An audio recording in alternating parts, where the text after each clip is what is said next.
Hello বন্ধুরা, আমি RJ, আপনারা দেখছেন আরজে টিউটোরিয়াল চ্যানেল। বন্ধুরা, পিএম কিষাণ সম্মান নিধি বা প্রধানমন্ত্রী কৃষক সম্মান নিধি যে অফিসিয়াল ওয়েবসাইট, সেখানে কিন্তু বেশ কিছু পরিবর্তন হয়েছে, অর্থাৎ আবার নতুন 3টে আপডেট এসেছে। প্রথমত যে আপডেটগুলি এসেছে সেগুলো নিয়ে আজকে আলোচনা করব। প্রথমত আধার বেস ইকিউআইসি সেটা কিন্তু বন্ধ করে দেওয়া হয়েছে, এবং দ্বিতীয়ত ইকিউআইসির যে লাস্ট ডেট সেটা বাড়ানো হয়েছে আবার, এবং তৃতীয়ত এরপর কিন্তু সিএসসির মাধ্যমে শুধুমাত্র ইকিউআইসি সম্পন্ন হবে। তো বন্ধুরা, এই বিষয়গুলো জানার জন্য আমাদেরকে কম্পিউটার স্ক্রিনে যেতে হবে, এবং কম্পিউটার স্ক্রিনে সেখানেই আমি আপনাদেরকে দেখাতে পারবো।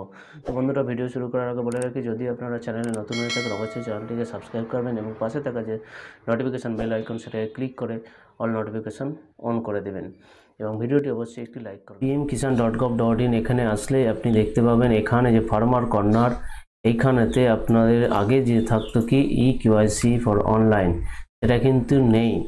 অর্থাৎ ইকিউআইসি আপনার আধার বেস বা ওটিপি বেস যে ইকিউআইসি সেটা কিন্তু বন্ধ করে দেওয়া হয়েছে। আরও বিস্তারিত জানিয়ে দিচ্ছি। এখানে দেখুন, Aadhaar base eKYC through OTP authentication has been temporary suspended.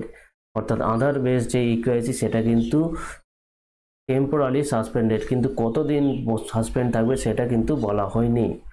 আর কি বলা হয়েছে, ইকিউআইসি এর mandatory for PM Kisan registered farmer, please contact nearest CSC centre for biometric authentication. অর্থাৎ সিএসসি যে সেন্টার আছে সেখানেই আপনাকে কিন্তু এরপর ইকিউআইসি করার জন্য যেতে হবে।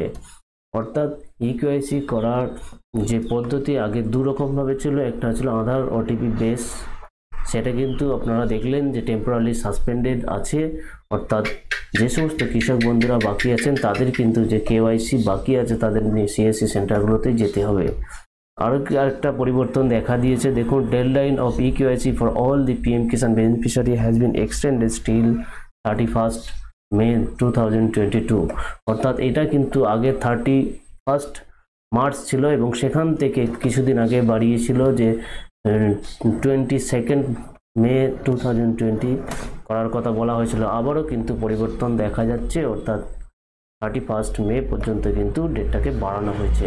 তো পিএম কিষাণ সম্মান নিধি যে অফিসিয়াল ওয়েবসাইটে লাগাতার পরিবর্তন লক্ষ্য করা যাচ্ছে, কিন্তু সবথেকে মধ্য কথা হলো যে Aadhaar base eKYC through OTP authentication সেটা কিন্তু টেম্পোরারি সাসপেন্ডেড করে দেওয়া হচ্ছে। এটাই উপর দিকে এইটা কিন্তু সমস্ত যে ফার্মাররা আছে, ফার্মারদের ক্ষেত্রে একটু আপনার অশুভ খবর হলেও যে সমস্ত সিএসসি ভিএলির বন্ধুরা আছেন তাদের জন্য কিন্তু এটা খুব সুখবর। অর্থাৎ এখন শুধুমাত্র কৃষককে বা ফার্মারকে কেওয়াইসি করার জন্য সিএসসি সেন্টারে ভিজিট করতেই হবে, অর্থাৎ সিএসসি সেন্টারগুলোতে তাদেরকে আসতেই হবে। আপনারা দেখলেন যে পিএম কিষাণ সম্মান নিধির যে ওয়েবসাইটে যে পরিবর্তনগুলি এসেছে, এবং সেই সমস্ত পরিবর্তনগুলো নিয়ে আপনাদের আলোচনা করলাম।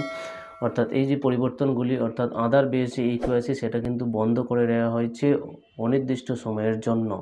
অর্থাৎ যে সমস্ত কৃষকদের আধারের সঙ্গে মোবাইল নাম্বার লিঙ্ক ছিল, তারা অনলাইনে বা তারা বাড়িতে বসে তাদের ইকিউআইসি সম্পূর্ণ করত, কিন্তু কেন্দ্র সরকার যে উদ্দেশ্য নিয়ে কেওয়াইসি চালু করেছে সেই উদ্দেশ্য কিন্তু পুরোপুরি সম্পূর্ণ হচ্ছিল না। অর্থাৎ যে সমস্ত ফার্মাররা ধরুন বর্তমানে জীবিত নেই, কিন্তু তাদের আধারের সঙ্গে মোবাইল নাম্বার লিঙ্ক করা আছে, ফলে মোবাইলের ওটিপির মাধ্যমে তাদের পরিবারের যে কেউ কিন্তু তাদের কেওয়াইসিটা সম্পন্ন করতে পারত, এবং তার পরবর্তী কিস্তির টাকা বা সুবিধা উপভোগ করত। কিন্তু এরপর থেকে শুধুমাত্র সিএসসিতে যেতে হবে, এবং সেখানে হাতের ছাপ বা ফিঙ্গারপ্রিন্ট দিয়েই কিন্তু কেওয়াইসি সম্পন্ন করতে হবে। অর্থাৎ কেন্দ্র সরকার যে উদ্দেশ্য নিয়ে কেওয়াইসিটা চালু করেছে সেই উদ্দেশ্যটা কিন্তু পুরোপুরি মানে সম্পূর্ণ হচ্ছে ফিঙ্গারপ্রিন্টের মাধ্যমে, তবেই জানতে পারছে যে সেই বেনিফিশিয়ারি বা সেই কৃষকটা বর্তমানে জীবিত আছে। তো সেই উদ্দেশ্য নিয়েই কিন্তু যে আধার বেস ইকিউআইসি সেটা টেম্পোরারি সাসপেন্ডেড করা হয়েছে। আবারও হয়তো কোনো দিন চালু হতে পারে, বা হয়তো এখন চালু ছিল, কারণ প্রথমের দিকে প্রথম বছর বলেই সেই কারণে হয়তো যে এটাকে সকলকে জানানোর জন্যই ইকিউআইসি বা ওটিপি বেস ইকিউআইসি চালু রেখেছিল। ভবিষ্যতে হয়তো আধারে ওটিপির মাধ্যমে যে ইকিউআইসি সেটা হয়তো বাতিল করে দেওয়া, শুধুমাত্র সিএসসির মাধ্যমে ফিঙ্গারপ্রিন্টের মাধ্যমে কেওয়াইসি সম্পূর্ণ করার ব্যবস্থা রাখতে পারতো। তো এই ছিল আজকে ইনফরমেশন। তো বন্ধুরা, ভিডিওটি যদি ভালো লেগে থাকে অবশ্যই একটি লাইক করবেন, চ্যানেলে নতুন হলে চ্যানেলটিকে সাবস্ক্রাইব করবেন, পাশে থাকা যে বেল আইকন সেটাকে ক্লিক করে নোটিফিকেশন অন করে দেবেন, যাতে পরবর্তী এই রিলেটেড ভিডিও আপলোড করলে সঙ্গে সঙ্গে আপনাদের কাছে নোটিফিকেশন পৌঁছে যায়। দেখা হচ্ছে পরবর্তী ভিডিওতে। ভালো থাকবেন, সুস্থ থাকবেন।